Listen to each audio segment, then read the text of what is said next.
Hello, beautiful souls. I'm Jenny Aiello, and this is With Love, Jenny, a podcast where we meet ourselves right in the heart of our vulnerability and authenticity. In this sacred space where it's just you and I dive into real life, rich with wisdom and opportunities for deep healing. I explore what it means to truly connect to ourselves, to each other, and to something much greater than us all. In each podcast, I like to meet life right where it touches us most, in our tenderness, in our truth, in our struggles and our strength. So wherever you are on your journey, or whatever it is that you're carrying, no matter how light or heavy, just know I'm so grateful that you're here with me today. So take a deep breath, settle in, and let's begin today's episode. There are losses so quiet, they go unnoticed by much of the world, yet they echoed through our hearts with deafening silence. A pregnancy that ends too soon is one of those invisible heartbreaks where the love is real, but the world really has no words. Hello, and welcome to another episode of With Love, Jenny. This is the second episode in a series of what I would say, life throws us curveballs, or life can hurt like we never imagined, or life can break us down. But when we process each challenging moment, when we can heal and we become stronger than we ever believed we could, there is hope. So this series is dedicated to all who have had to overcome any of these hard parts of life, to know that if so, you are not alone. And together we can create a new perspective, or maybe we can uncover a new layer of healing, or maybe just witness that others experience something similar. And then we can feel the love that is infused with hope. So let's get started.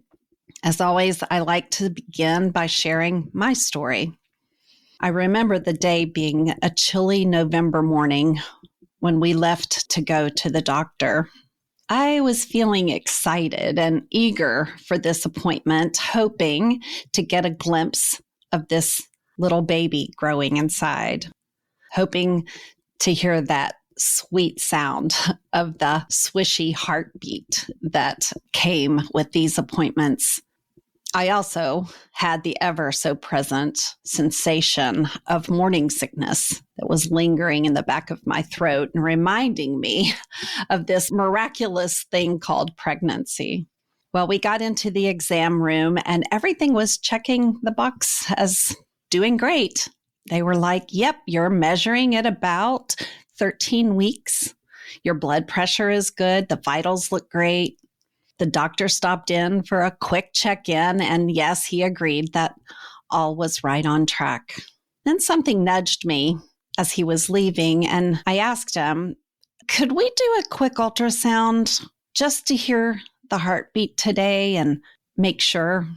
And the doctor said, well, he didn't see why not, and the nurse quickly got the cold jelly stuff that they smear all over your belly and the ultrasound cart, so that she could let us experience that moment of bonding with our child. I felt the coldness of that jelly and the pressure of the wand moving across my lower belly. And she moved around a bit more than usual, remaining neutral, which was a red flag for me. I watched her carefully. That sense of neutrality left an air of question in my mind. I noticed there wasn't the excitement that usually accompanied this first look and sound of our baby's heartbeat. I had had 4 other children before this one, so I was eagerly waiting to hear the news and wanted to bring a photo home after the appointment for them to see. My vision of exuberant squeals and hugs and laughter was fading as the time went on, and only silence was found. The nurse said she'd be right back. Something was up with her equipment or something, and she wanted to get the doctor to come in anyway, which definitely added to my anxious heart.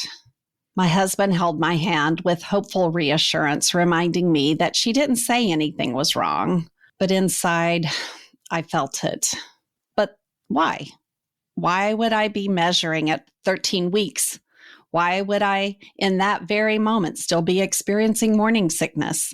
These questions flew in the face of my worst fear, and they left me confused and uncertain. It seemed that it took her quite a while to return to the room and alleviate our concerns, to give reassurance to both of us. Finally, the doctor entered and picked up the wand and began moving the ultrasound, first on the right side, then on the left, and pushing on my bladder, just exploring. He began talking, but I don't remember what he said. I just remember it sounded like very clinical and very matter of fact. And then he put everything down and left. I turned to my husband and said, "What did he just say?" The nurse began to softly explain to me that there was no baby there. So I asked her, "Well, where is it then? Where is the baby, if not there?" And she repeated, "There is no baby." I was so confused. She turned the monitor around for me to see what looked like a large circle filled with darkness and emptiness. She showed me where the egg had, yes, planted, but was not viable. The pregnancy never began. I held my husband's hand so tightly, I felt the burning tears filling my eyes, and I asked again, "So there is no baby?" And she said, "No, I'm sorry, there is no baby." My next question was, then why have I been sick for 3 months? Why have I been having to tolerate this morning sickness? And why have I grown in my belly so that it measured as though I was over 3 months pregnant? And she said, "Well, you have what we call a false pregnancy. Your body did not recognize that it wasn't pregnant and has carried on without the baby." There was a rush of emotion. There was anger and disappointment, but mostly confusion. I had already bonded with this child. I had already tracked its development week upon week. How could I have not known it wasn't there? And because it wasn't there, did it count as another child? Because in my heart, I was already in love with this child. And my heart, well, I was right there loving and caring for this new life and this new child that would be welcomed into our family. I wondered how I could have been so wrong. And then I wondered, did I do something wrong? So I asked, and the nurse replied, "No, there was nothing that I did wrong. These things just happen." I wonder if you've experienced a miscarriage, if anyone said, "These things just happen," as if they're nothing. These things just happened. After that, my husband asked questions about what we do next. Like, do we just let my body think it's pregnant? Answers that he knew I would be searching for later that night, but I really don't remember much after he asked the question. I just remember that empty image on the sonogram's screen.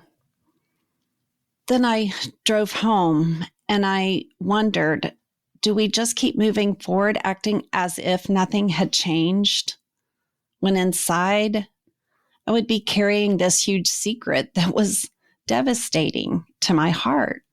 I was so grateful that we had not prematurely shared the news of this pregnancy with our other children, because the grief that I felt with Bob was enough to deal with for now.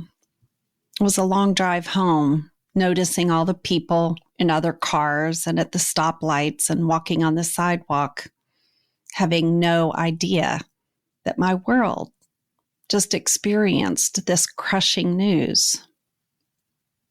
Well, I've just shared my own story of pregnancy loss, and that's what I'm calling that.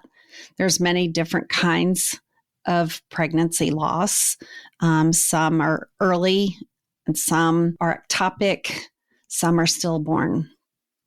And while every story is personal, it's also important to know that this kind of loss is far more common than most people realize, yet it's still rarely spoken about. I'm going to move to a few statistics. According to the American College of Obstetricians and Gynecologists, as many as 10 and maybe 20% of known pregnancies end in miscarriage, and that number may be higher when including early loss that happens before someone even knows they're pregnant. So 10 to 20%, if you go with 20%, is 1 in 5 people will experience that, or 1 in 5 pregnancies, I should say. Also, 1 in 100 pregnancies could be ectopic, which is a dangerous and non-viable condition that can take the mother's life if it happens. I know 2 of my very dear friends that I love dearly who experienced ectopic pregnancies, and both were very, very serious and very scary and emotionally impactful. And then stillbirths, which occur technically after 20 weeks of gestation, affect about 1 in 160 pregnancies in the U.S. But these numbers don't just represent data. They represent women, families, hearts broken quietly behind closed doors. And how we each process that can look incredibly different.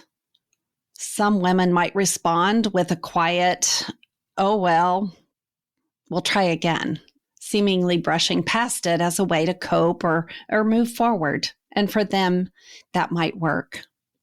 Others may feel an unexpected relief, especially if the timing felt off, or they were unprepared for it or unplanned, or the pregnancy brought up a lot of fear or uncertainty.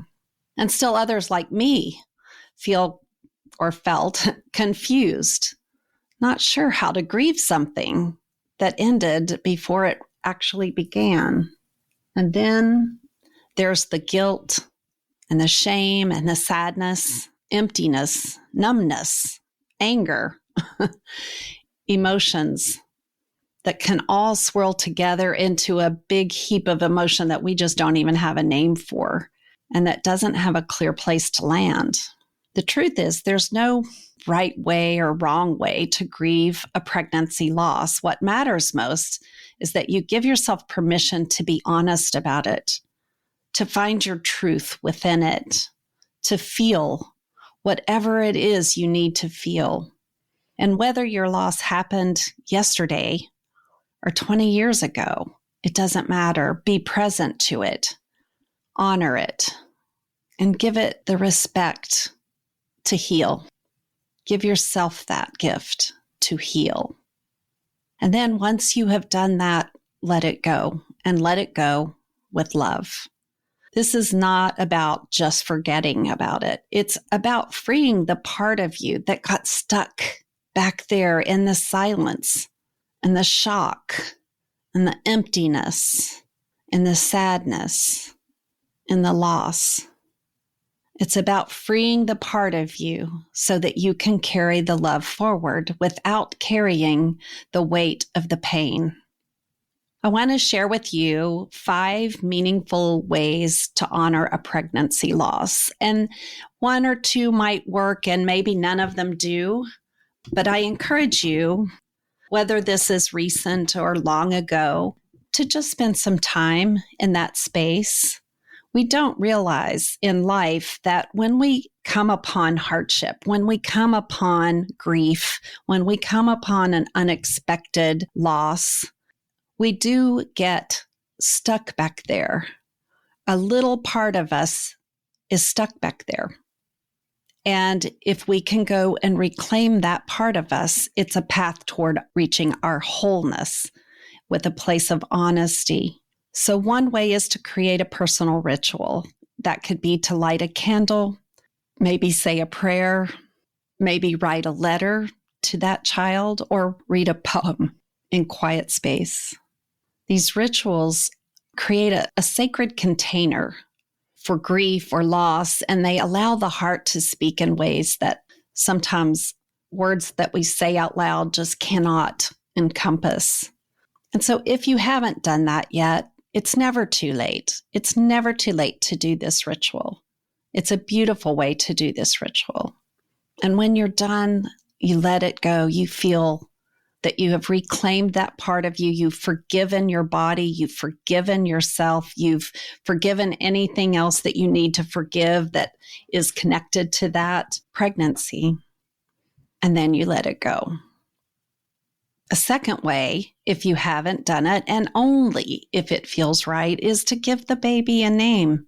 Giving your baby a name, whether you knew the gender or not, can help validate their presence in your life and in your heart.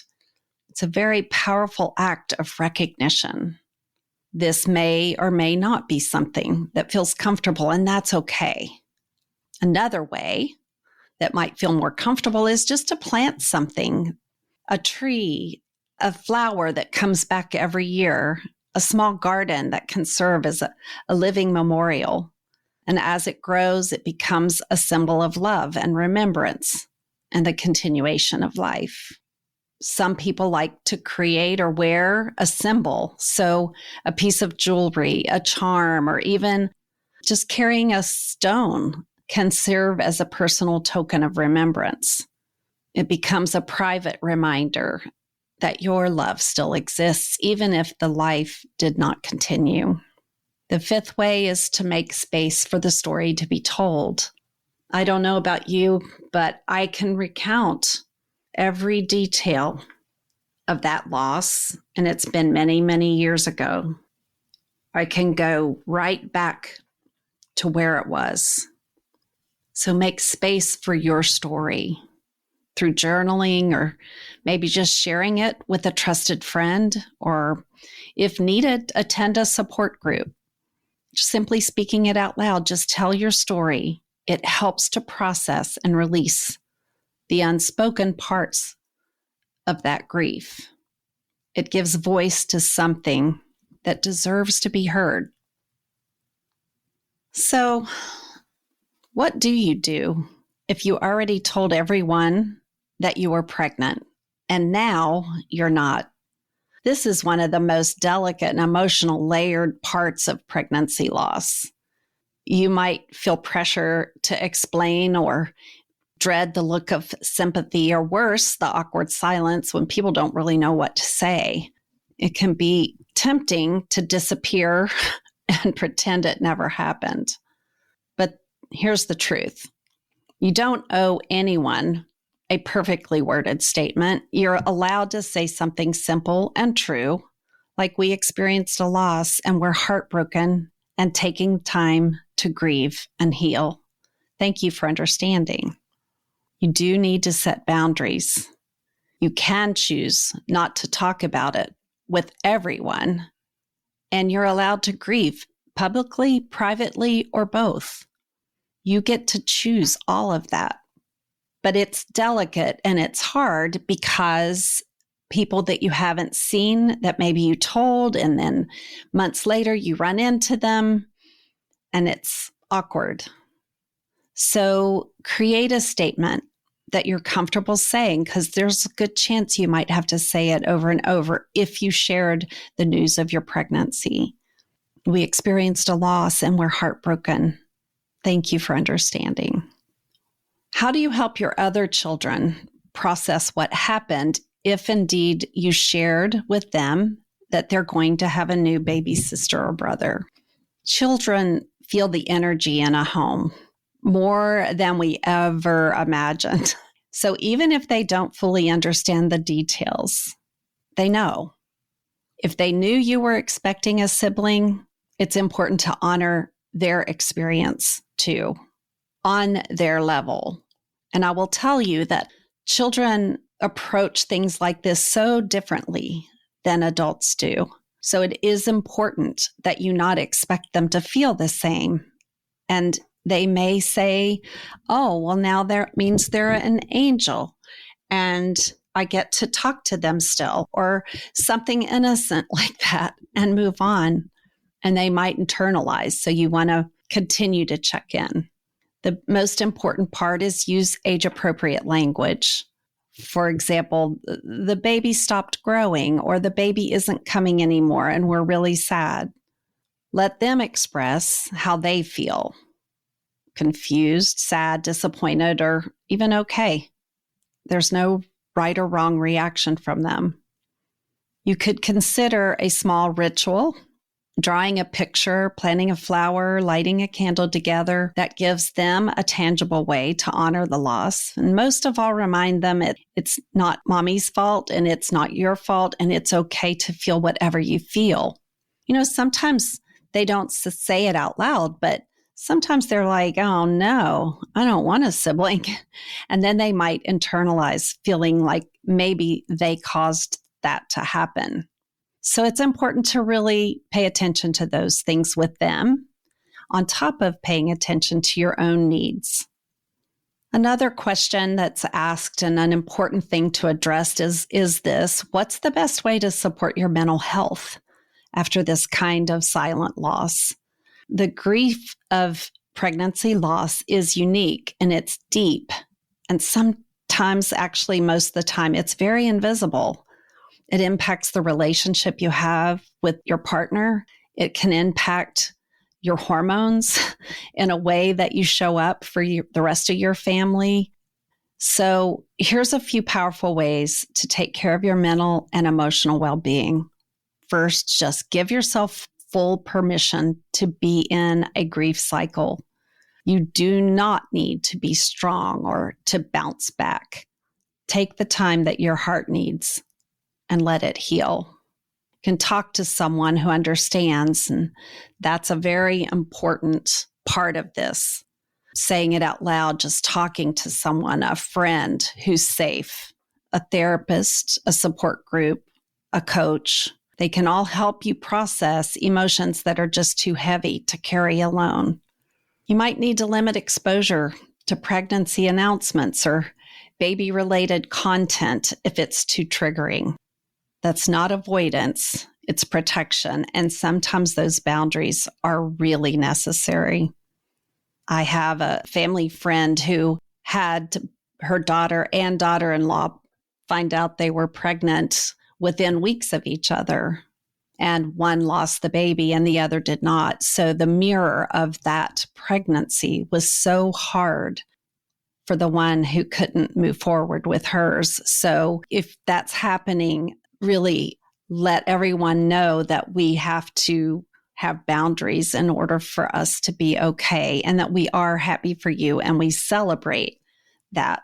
But right now, I need to protect my heart and let it grieve. You can also do something that's grounding for your body: gentle movement, nature walks, warm baths, or attending restorative yoga. Those can all help release the stuck emotion and soothe your nervous system.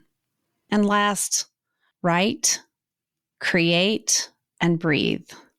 You can express your pain through creativity, through journaling, through painting, through dance, anything that can give your grief shape. It helps it move. So this loss may be silent to the world, but it speaks volumes within us, and your healing journey through it really matters. It really deeply matters. So if you're listening because you love someone who's experiencing or experienced a pregnancy loss, thank you for listening and caring about them. Your presence and your willingness to learn how to show up for them means more than you will ever really realize. This kind of loss is often met with silence and awkwardness or attempts to fix what can't be fixed. Sometimes we try to minimize it to make it more comfortable, which makes it 10 times more uncomfortable. But grieving parents don't need to be fixed. They need love. They need your presence and permission to feel whatever it is that they feel. So let's talk a little bit more about that. Let's say this. There's some things that are helpful to say, and there's things that are not. And knowing the difference is really important. So here's some things that are helpful to say. I'm so sorry. I'm here for you. You don't have to talk about it unless you want to, but I am here to listen. And then listen. Don't say to them, I'm here to listen. And when they're done, start telling them how they should feel. Just listen. Another is, I'm thinking of you every day. What do you need right now? Another is, I don't have the right words, but I want you to know I care deeply. It's such a simple thing to say. I may not have the right words, but I want you to know I care deeply. Another would be, would it be okay if I dropped off a meal or ran an errand for you? Goodness, comfort food. Even if you're not hungry and can't eat, the thought that someone cared really matters. Sometimes your quiet presence is more healing than the perfect phrase. Being willing to sit in the sadness without rushing it away is one of the greatest gifts we can give or receive. So we can't go through that little part without recognizing that there's some really bad things to say to a person who's experienced pregnancy loss.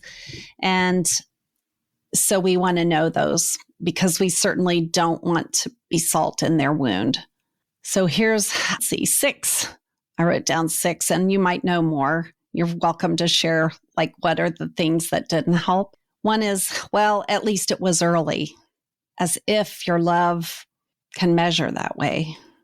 Another is, well, everything happens for a reason. No, let's don't do that one either. Well, you can always try again. And yes, while true, I might not be ready at all, ever. And maybe I will. Another is, maybe it was just not meant to be. Do you just feel that? I do. I feel the weight of it, the insensitivity around it.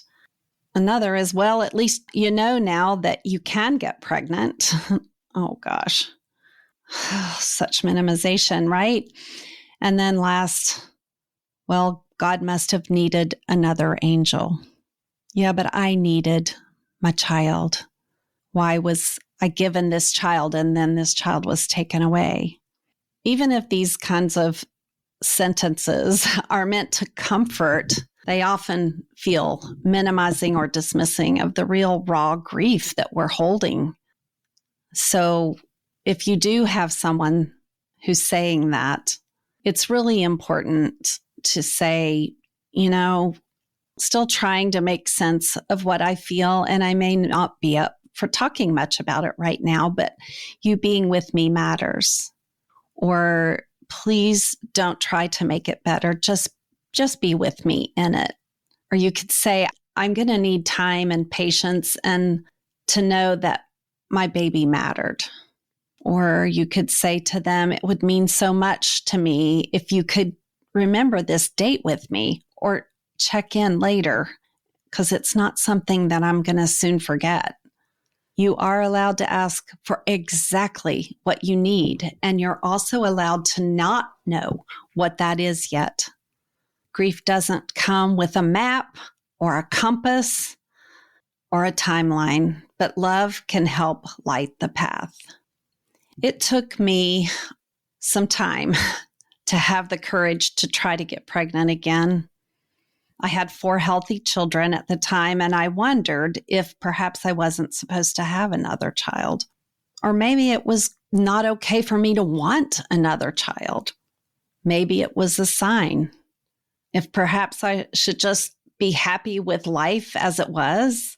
So I waited. I waited a couple of years before I finally settled on the answer that I could feel certain about. And that was that our family just didn't feel complete yet. And we needed to try once more. And soon thereafter, we did go on to have another healthy, beautiful baby boy. Time has marched on since that November morning and that cold doctor's visit, but I often think of that child that never was. And to me, it was real. To me, it was very viable. To me, there was a child there, if not in the womb, in my heart. And I still send love each time I think about it. We're going to wrap up today's conversation with this. Pregnancy loss, whether through miscarriage, stillbirth, or ectopic pregnancy, is a unique and sacred kind of grief. It's a love that never got to be fully expressed. It's a dream interrupted. It's a story that ended before it was ever told. Whether you're walking through it yourself right now or walking alongside of someone that's going through this, remember this. You don't have to have the right words. You don't need to rush the healing. You only need to show up with love, with compassion, and presence. Grief has no timeline, and healing isn't about moving on. It's about making space for what was lost and gently allowing it to transform. Thank you for joining me on this tender episode of With Love, Jenny. If this conversation touched you, I invite you to share it with someone who might need to hear it too. And if you're grieving today, I want you to know this: you're not alone. Your love is real, and you are allowed to heal in your own time, in your own way, and with deep, deep grace. As part of this series, I'm offering a free MP3 meditation for you to download, and you can keep it to listen to for however long you want to or whenever you want to have support. You're welcome to share it. It's my way of saying, I care and you're not alone. So if you'd like to have it, it is specific to this experience. It is a specific meditation to walk you through loss. The link is in the show notes. So you're welcome to find it there and you can download it. And it is a deep meditation that walks you through in a way that I hope the more times you do this meditation, the more you will heal. No matter how long ago or how recent you went through this, I hope that it will help you in your healing journey. Also, if you are interested in looking for some coaching, grief coaching or otherwise with me, I'm accepting new clients. So just reach out to me. You can contact me through my website, and that link is also in the show notes. And last but not least, if you're enjoying this series, please follow it so that you don't miss an episode. And if this episode was helpful to you, share it with someone who would benefit. We need each other. So let's reach out. Let's care more. There are so many people who appreciate a kind word or a loving gesture, and I know I'm one of them. So I hope to hear from you. Leave a comment for me or share with me what this meant to you. Okay, and with that said, I'll talk to you in a couple of weeks with another episode of With Love, Jenny. Thank you so much for being here with me today. I hope you found a spark of wisdom to carry with you, and maybe even a deeper invitation to heal and grow and transform through your own beautiful story. Or maybe this episode made you think of someone who could use encouragement. And if so, I hope you will share it with them. If you'd like to learn more about working with me or attending one of my healing retreats, coaching programs, and other offerings, you can visit my website at jennyaiello.com or email me directly at jenny@jaiello.com. You'll find all the links in the show notes. If today's episode touched you, it would mean the world if you would leave a review or share it with someone who might need it, or just reach out and let me know how it landed for you. I'd love to hear from you. I'm building something special here. Real stories, real life, real connection. One episode, one heart, and one story at a time. As always, with love. Oh, and this is the legal message, but mostly a message from my heart. And I just need to share this with you right now. Please know this podcast is offered solely for educational and entertainment purposes. If you find yourself triggered due to anything that was shared in this podcast, please seek professional help. This podcast is not intended to be a substitute for mental health services. While I am a professional life coach, I am not a psychotherapist, nor am I a mental health clinician. So if you are struggling emotionally, please seek help because you matter, you are important, and most of all, you are worthy of doing this work, the work that leads you to a better and healthier place. Okay? All right. Thank you. And please always make enough time to take care of yourself and do so with love.